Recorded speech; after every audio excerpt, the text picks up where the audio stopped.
In late 2015, Dell came out with the first good-looking XPS 15. And this was a time where most laptops were pretty unsightly. MacBooks looked good, but most Windows laptops looked honestly quite bad.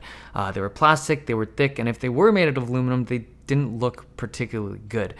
That first XPS 15 was something special. It looked good, it was thin, it was pretty powerful, but it had thermal limitations. And then the year later, they came out with the 9560. Same design, but the same issues. It had thermal limitations.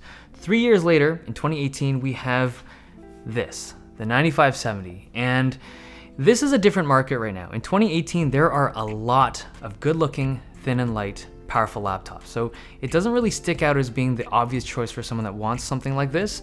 Is it still good? It is, but there are some issues that I have with it. Now, I'm not gonna do like a regular review on this, but I will give you kind of like a 1-minute overview. It still has the best in-class exterior build. For a 15-inch Windows laptop, I still think the XPS 15 is the leader. It has an awesome exterior, carbon fiber stuff feels nice, it's soft touch, it's durable, holds up well over time. There's a decent port selection, and the Thunderbolt 3 port finally supports 4 lanes of PCIe, so if you want to connect up an external GPU, you're getting full bandwidth. It has an excellent trackpad, good keyboard with white backlighting. It only has room for a single SSD slot. There is room for a secondary drive, it's like an optional kit, but it's a SATA drive, and you also have to use a smaller battery if you use that. The speakers are okay, they're also not in the best position, they're underneath the laptop. The webcam is still a nose cam. It's centered this year, but it still has that unflattering angle.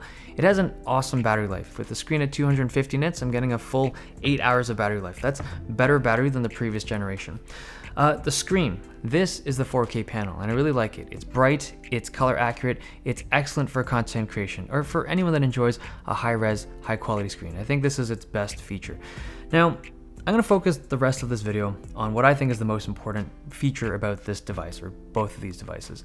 It's the performance. So these devices have been upgraded from the previous generation by a significant amount. Both the CPU and the GPU are strong performers. There's a few configurations for the CPU. The i5 and the i7 are fast, the i9 is faster.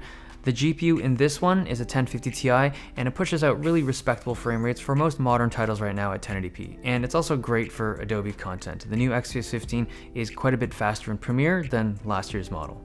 Now I want to talk about thermal performance, and I think this is a topic that I think really defines this whole product line, the XPS 15 from even 3 years ago. If you push these devices hard for extended periods of time, you will run into thermal throttling.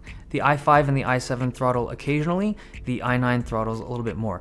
It honestly questions why they even put the i9 into the XPS 15, because the thermal limitations of this chassis are quite pronounced, and just when you stick in a very powerful chip like the i9 into this, it just, you know, you're losing a lot of the value of that chip because of the thermal design of this laptop.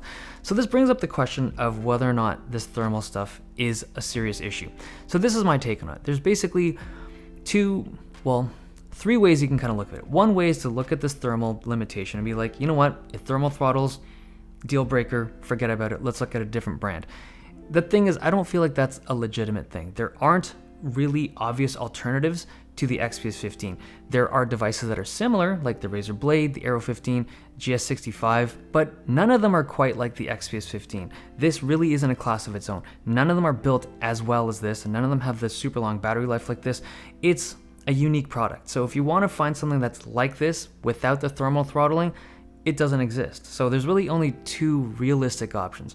Number one, you deal with it by repasting it and undervolting it. And I've done a video on it in the past. It's not the easiest thing in the world. It's a bit of a pain, but it is a way to get better thermals on the 9570 if you want.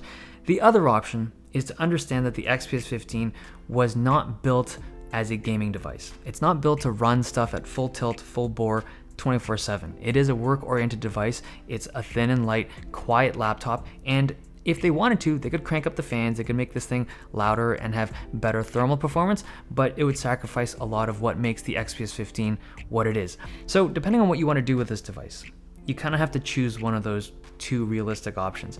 Now, that being said, I don't think that Dell gets a pass anymore. When they first launched this in 2015, sure. Last year, it was a little bit of annoying, but sure. 3 years later, I feel like they should have found some kind of engineering solution to make this issue not even be an issue. And there are other devices out there now in 2018 that have very similar performance to this, like without thermal issues. And that's the thing. Now, if you still want that really amazing build quality, you got to stick with this. But if you're just looking for raw performance, there are other options. I've done reviews, I'll link them down below. But this is what it is. It does have thermal issues yet again, and it's getting a little stale, Dell. It's getting a little stale.